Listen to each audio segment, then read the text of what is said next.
She dumped me when I got injured, when my life changed in an instant. I remember the day vividly, as if the world had suddenly tilted off its axis. My name is Marcus, and for a long time I believed that I could overcome anything. I thought that love, trust, and raw determination would carry me through. But nothing prepared me for the moment when the person I cared about the most decided that my broken body was too much to bear. It all began on an ordinary afternoon that quickly turned extraordinary. I was playing in a recreational soccer match with friends, a game I'd joined for the sheer joy of competition and camaraderie. I was always a bit of a risk-taker, too, eager to get in on the action, to prove that I was unafraid of challenges. I sprinted after a pass, confident in my speed, when a misjudged tackle sent me crashing to the ground. In an instant, sharp pain exploded in my leg, and I felt my world crumble around me. The diagnosis was devastating, a severe ligament injury that would take months to heal and might even end my athletic dreams. As I lay in the hospital bed that night, I clung to hope and prayed for a miracle. Instead, what followed was the heartbreak of another kind. My girlfriend, Lisa, who had always painted our future in vibrant colors, looked at me with something like pity, and then, without much fuss, told me she was leaving. "Marcus," she said softly, "I can't handle this.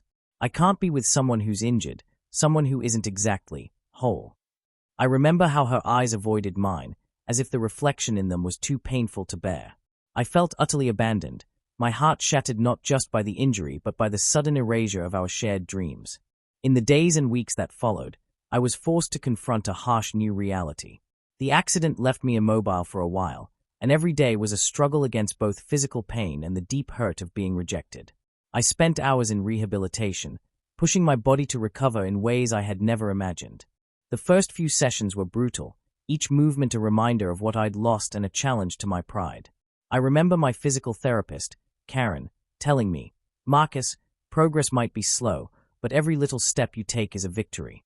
Though her words were meant to comfort, they also stung with the truth that I had to earn every bit of progress through hard work and perseverance.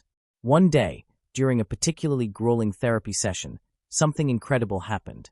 As I struggled to lift my leg on the parallel bars, I felt a surge of determination I hadn't felt before. I looked at myself in the mirror, at the bandages, at the scars that told stories of pain, and I thought, maybe this isn't the end of my story. Maybe it's the beginning of something unexpected. And so, instead of wallowing in self-pity, I began to set small goals for myself. Slowly but steadily, I started regaining strength and flexibility. I adapted my workouts, learned new techniques, and eventually discovered a passion that would change my life: adaptive sports. At first, the idea of competing in Paralympic events seemed surreal. I wasn't an athlete. I was just a guy who used to play soccer until a freak accident shattered that dream. But as I attended more sessions with adaptive sports teams and met athletes who had transformed their pain into unstoppable determination, I began to see that my injury was not an end, but a pivot, a redirection towards a different kind of victory. I immersed myself in the world of wheelchair racing and adaptive basketball. The thrill of competition, the rush of adrenaline as I pushed my limits, ignited a spark I hadn't known was still within me.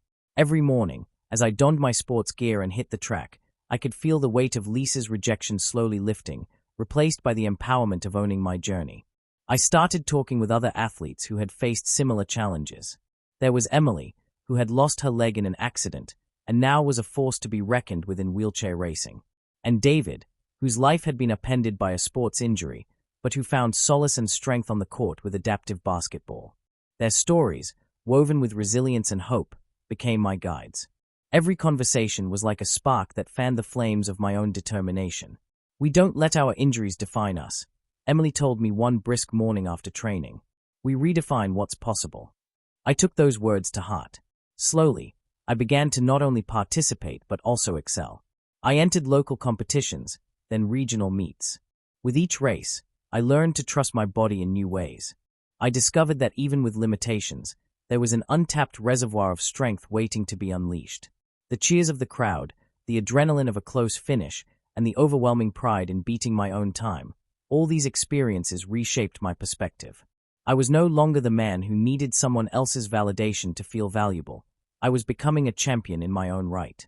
It wasn't long before I found myself on the national stage, representing my state in Paralympic wheelchair racing. The journey had been anything but easy. There were setbacks, Days when progress seemed to stall, moments when doubt crept in and whispered that I would never be as fast, as agile, as competitive as I once was. But I learned to silence those doubts with each win, each medal, each nod of respect from fellow athletes. Every trophy wasn't just a symbol of victory on the track. It was a testament to every tear I shed, every extra hour I spent in the gym and on the rehabilitation floor. One pivotal race still stands out in my memory.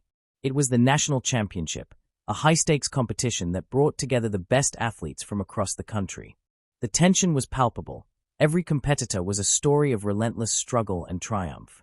As I lined up at the starting line, I thought of all the sacrifices and painful moments that had led me there, the months of isolation after Lisa left me, the long nights of physical therapy that left me bruised but not broken, and the countless times I had silently vowed to prove that my worth was not defined by my injury. The race began, and I powered down the track with a determination that defied every expectation. With every push of the wheels, I felt a surge of liberation, a declaration to the world that I was more than my past, more than an accident, more than someone who was abandoned by love. The finish line approached, and as I crossed it, the roar of the crowd filled me with an indescribable joy. I had not only won the race but had also reclaimed my identity, proving to myself and to everyone else that I was not a burden, not a victim of circumstance, but a winner forged in the fires of adversity. As the years went by, my journey in competitive sports transformed my life in ways I never could have imagined. I began mentoring other athletes, sharing my story of transformation and resilience. I started a blog, Racing Beyond Limits, where I chronicled every step of my journey, every victory on and off the track, and every lesson learned from the unpredictable path of recovery. My writing resonated with people far beyond the world of sports. It became a voice for anyone who had ever felt defined by their limitations, a reminder that our struggles can be the very catalysts for our greatest triumphs. At home, the wounds of Lisa's departure, though they still throbbed occasionally, were slowly replaced by a sense of empowerment. I learned that sometimes, life forces you to forge a new path, one that is uniquely yours. I discovered that the end of one relationship, especially one built on shallow measures of worth, can be the beginning of a journey that leads to extraordinary self-discovery and unexpected success. I began speaking publicly about my experience, not as a tale of revenge or bitterness, but as a celebration of the human spirit's capacity to adapt, overcome, and thrive in the face of adversity. At small community events, at local schools, and even at national sports conferences, I told my story with raw honesty. I was told I'd never make it without her, I'd say. But today, I run faster, I push harder, and I live with a passion that even the harshest words couldn't extinguish. The response was always overwhelming, a mix of tears, applause, and the quiet nods of understanding from those who had struggled in silence. Looking back, I now see how every painful moment was a stepping stone to who I've become. The night Lisa left me because she couldn't handle my injury, the days I spent in the sterile halls of rehabilitation, and even the bitter solitude that once threatened to swallow me whole, all of it led me to a place of profound self-discovery and unexpected triumph. I learned that setbacks are not the end of your story. They are the prologue to a new chapter, one that is richer, deeper, and imbued with the strength of having faced life's greatest challenges head-on. To anyone who finds themselves in the midst of despair, questioning their worth because someone they loved decided to walk away when things got tough, remember this. Your strength lies not in the absence of pain, but in the courage to rise above it. Every push on the track, every grueling hour in physical therapy, every tear shed in frustration is a testament to the resilience embedded within you. Embrace your journey, trust in your capacity to overcome, and know that the road to greatness is often paved with adversity. This is my story, a journey from the depths of heartbreak to the exhilarating heights of competitive success. I was once the man abandoned on the sidelines, left to nurse both a shattered body and a wounded spirit. But by facing the truth of my situation, by refusing to let rejection define me, I transformed my life. I became not only a competitor in the Paralympics, but also a mentor, an advocate, and a living reminder that our greatest limitations are the ones we place on ourselves. So, if you've ever been told that you're not enough, that you're too fragile to thrive in a harsh world, let my journey be a beacon for you. Embrace your pain as a part of your story, and let it propel you toward a future where you are defined not by your circumstances, but by your indomitable will to succeed. Your setbacks are simply the setup for your greatest comeback, and every step you take in the face of adversity brings you closer to the unbreakable, extraordinary person you are meant to be. This is my truth, a truth forged in the crucible of heartbreak and rebuilt on the foundation of resilience. I was once left by the person I loved when I needed support the most, but I found a new purpose in every challenge, turning injury into opportunity and sorrow into strength. And now, as I run down the track and race toward a future bright with possibility, I know that I am more than what anyone ever said I'd be. I am a warrior, a champion, and a living testament to the power of rising again when all seems lost.